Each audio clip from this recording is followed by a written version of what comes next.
This video is going to give you one of the most common chord progressions in pop music for the last 60 years, and it has its roots in classical music as well. Now, it's fine to internalize one chord progression, but what you really want to do is notice or be able to recognize and transcribe any chord progression. So we're going to treat this chord progression as a model to give you a real understanding of the 4 chords in the chord progression and the notes in the scale that they start on. First, we're going to unpack the chord progression and get inside the tones that it contains. Then, I'll help you internalize it through a little ditty that I created. Finally, we'll do a practice where you recognize variations of the chord progression. 5 chord progressions, each very close to the original. When we're done, you're going to have this particular chord progression completely internalized, and your ear will be tuned in to noticing patterns from that chord progression in all kinds of music. I'm Hans at tuneindigo.com. Let's get started. We call this chord progression, or some people call this chord progression, the Axis of Awesome chord progression, because it was presented, there's this video where this trio of music theorists slash musicians slash comedy people go through all 36 pop songs that share this chord progression. Now, the chord progression is built starting on the 6th note of the major scale. So we've got the 6th note of the major scale and its chord, the 6 minor chord, which goes La, Do, Mi. And then the next chord is the 4 chord, Fa, La, Do. The next chord is the 1 chord, Do, Mi, So.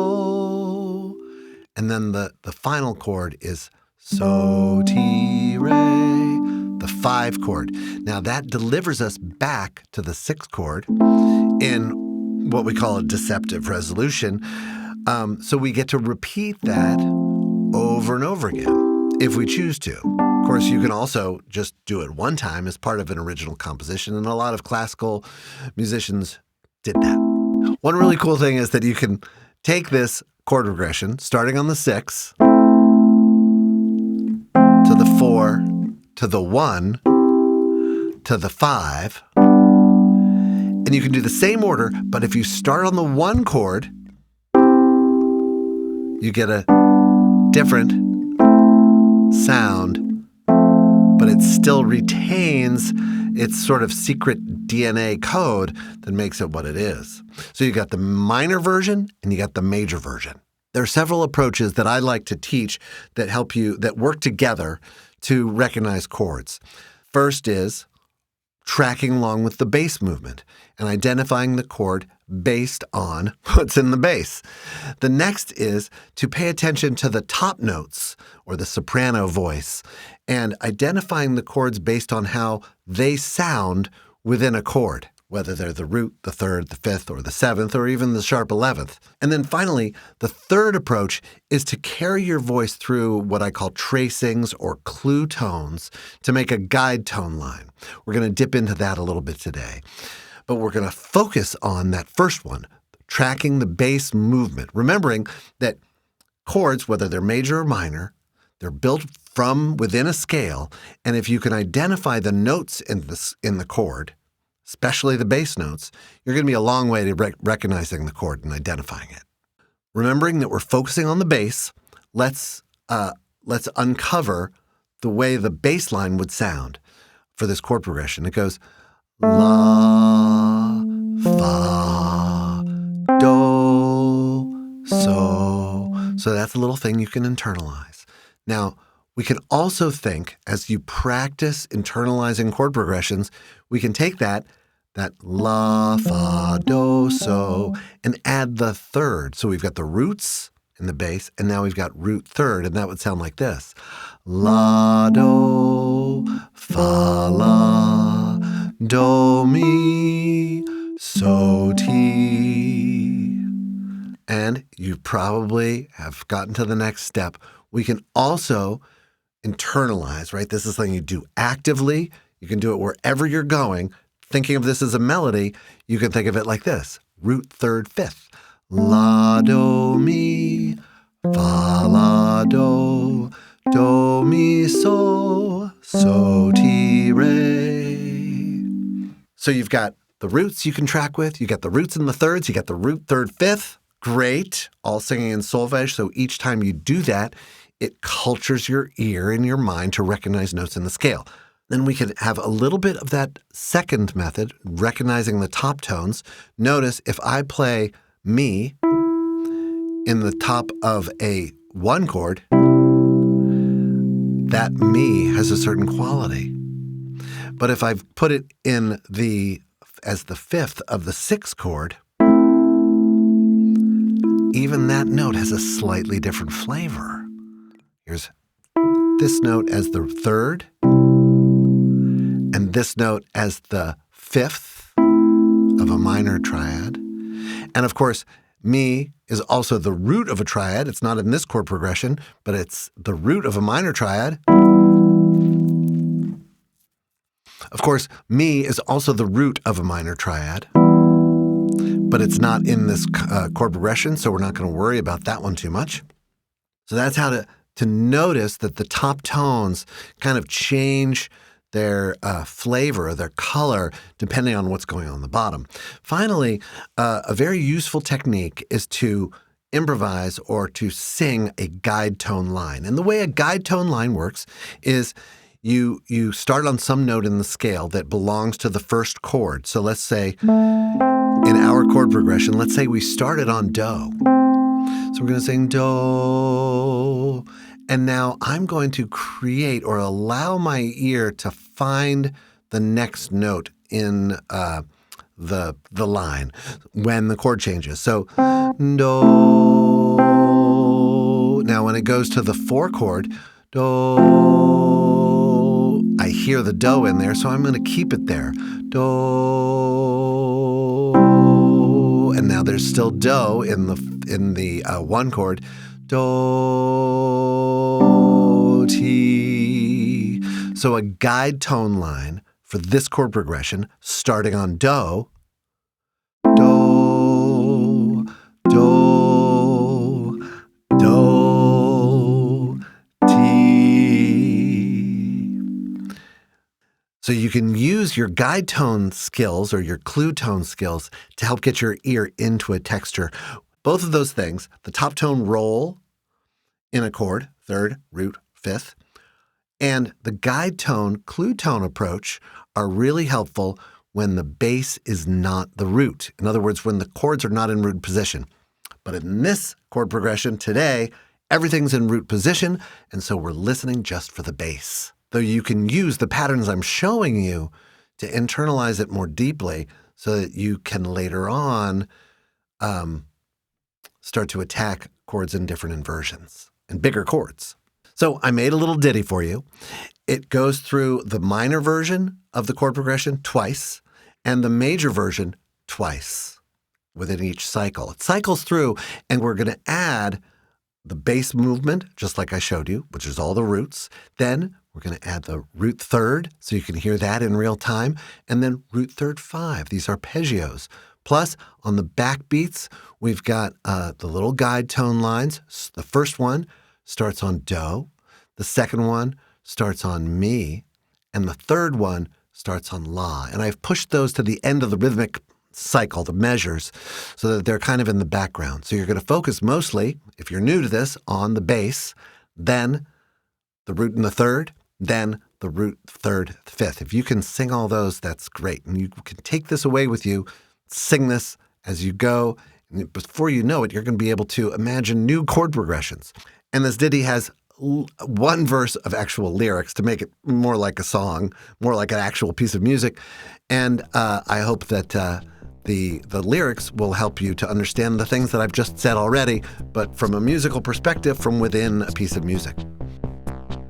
Okay, so here come the bass notes of the ditty. They sound like this. La, fa, do, so, la, fa, do. Here are the roots plus the 3rd. Do, mi, so, ti, la, do, fa, la, do, mi, so, ti, La do. And now the root third fifth. La do mi, fa la do mi so ti re, la do mi, fa la do. There's a guide tone line on backbeats. This one starts on do. Do mi do so ti re, la do fa la do mi do so ti la do. And this guide tone line starts on me. La do mi fa la do mi so ti re la do mi fa la do mi so. And this one starts on la. Do mi so ti re la do mi fa la do mi so ti re la do. And here's the verse.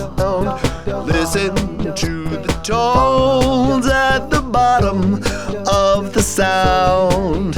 Not a notion, just a wave waiting to be found. Whoa.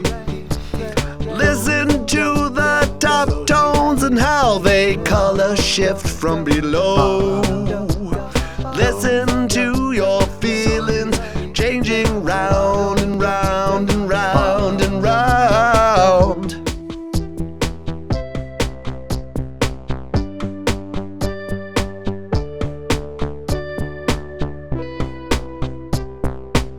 Now let's go straight into these little drills or this quiz or this practice where I'm gonna play you 5 different chord progressions. Each one is very, very similar to the chord progression, this Axis of Awesome chord progression. Each one is very similar. A couple of them are the actual thing in the major or minor variety, but you're going to now use this sensibility, this diving down, finding the root, identifying the root to figure out these chord progressions. Each one gets played 4 times. You're going to need to listen to the low part of the music amidst some piano twinklings that I'll be doing, little arpeggiated things, because that makes it like real music, you know? You don't want to just do a drill that's not like music. You want to practice the thing that you do when you're learning, when you're in a jam session, right? The music goes, and if you can get in there in your head before you pick up your instrument, you're going to be in great shape. Okay, so you get each chord progression twice, just as it is, with the little piano twinklings to make it like music. Then I'm going to lay in the root third fifth pattern on the keyboard so you can hear that. And then I'll give you the answer vocally. You're going to hear the roots, the thirds, and the fifths. And I'll display on screen the answer in Roman numerals. Here's number 1.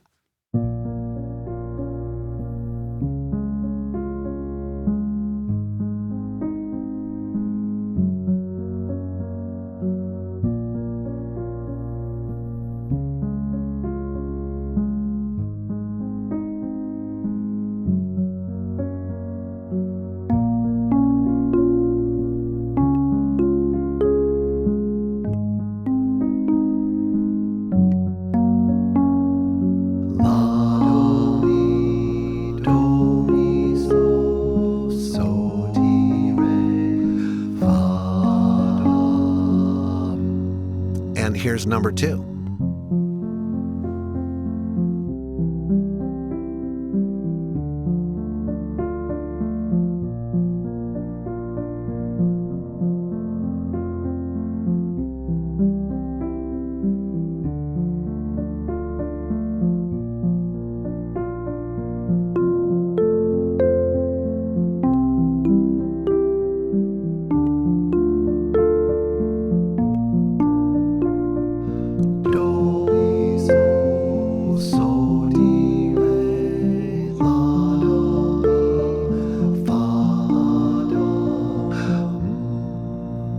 Number 3.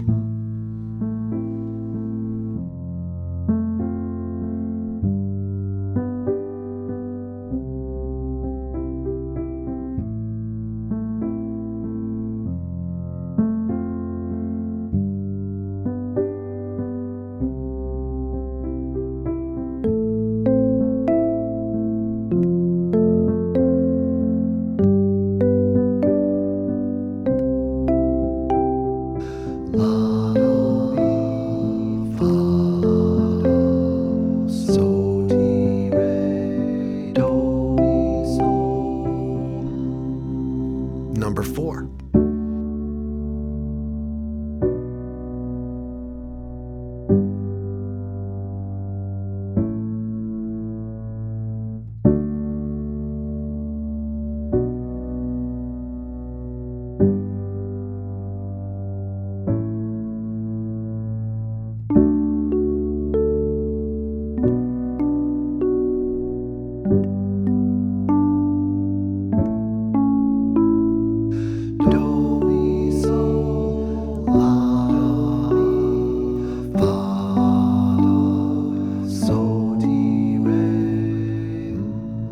Here's the last one.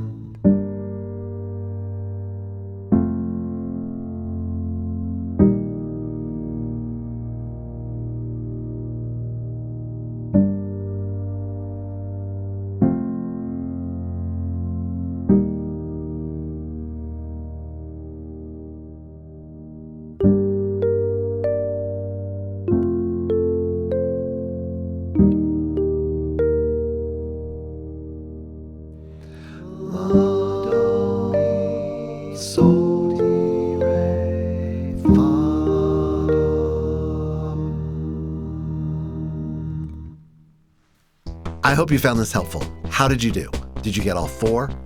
Did you get all 5? Did you get 2 out of 5? What was hard?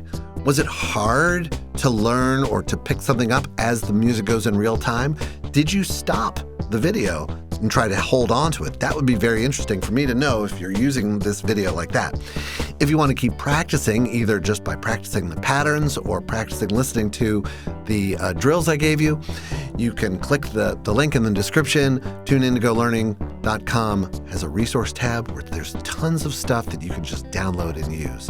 I'll put the graphics from this, the little descriptions, and the practice tracks on there as well. Oh, and of course, there's a course if you want to get really systematic with this and build yourself up from the ground. There's a course, same website, TuneIndigoLearning.com, and thanks for listening.